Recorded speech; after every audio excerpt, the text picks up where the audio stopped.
is very good. I'm impressed by the depth of the discussion in Ireland and the understanding of complex economic financial sector issues, which is revealed by looking into the Irish press, looking into the discussion, but also when I come from the airport with a taxi driver, they are often very well informed, I must say, very well informed.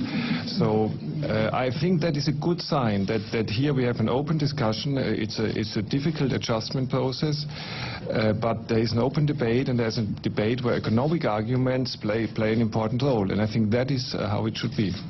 Klaus, Masuch, did your taxi driver tell you how the Irish people are bewildered that we are required to pay unguaranteed bondholders billions of euros for debts that the Irish people have no relation to or no bearing with, primarily to bail out or to ensure the solvency of European banks? And if your taxi driver asked you that question, or if the taxi driver had asked you that question, what would have been your response? That's my first question. Well, can we take a couple together? Can you ask the second question? Well, my second question is a completely different issue, and okay. I may have a follow-through if Mr. Masuch doesn't answer the question in a way that would illuminate the taxi driver's understanding of all this.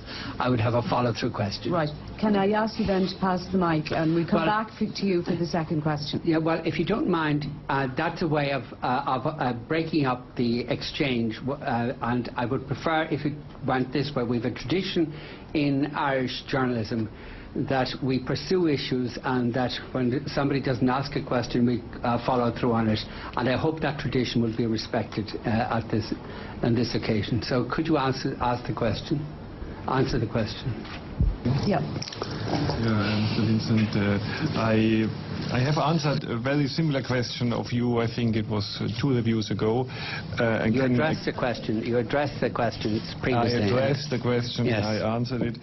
I would say I can understand that this is a difficult decision to be made by the government, and there's no doubt about it. But there are different aspects of the problem to be balanced against each other, and I can understand that the government came to the view that all in all, the costs for the Irish people, for the stability of the banking system, for the confidence in the banking system of taking certain action in this respect, which you were mentioning, could likely have been much bigger than the benefits for the taxpayer, which of course would have been there. So the financial sector would have been affected, the confidence of the financial sector would have been negatively affected, and I can understand that there was a difficult decision, but that the decision was taken in this direction. Yeah, that doesn't address the issue. We are required to pay in respect of a defunct bank. There's no bearing on the welfare of the Irish people at all.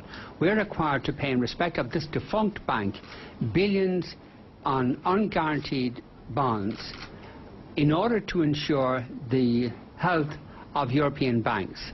Now, what would you explain, how would you explain that situation to the taxi driver that you talked about earlier?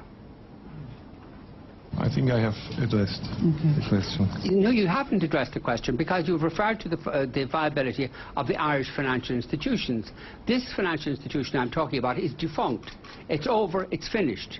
Now, why are the Irish people required, under threat from the ECB, why are the Irish people required to pay billions to unguaranteed bondholders under threat to the ECB? You didn't answer the question the last time, so maybe you'd answer it this time.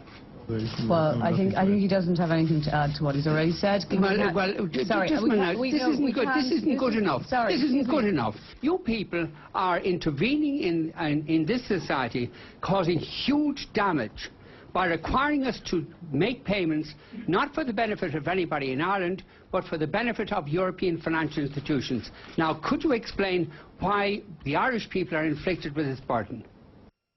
Well, I think I have addressed the question. You have nothing to say. There's no answer. Is that right?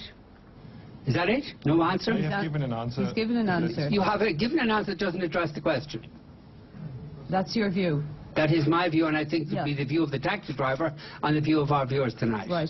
Can we please move on?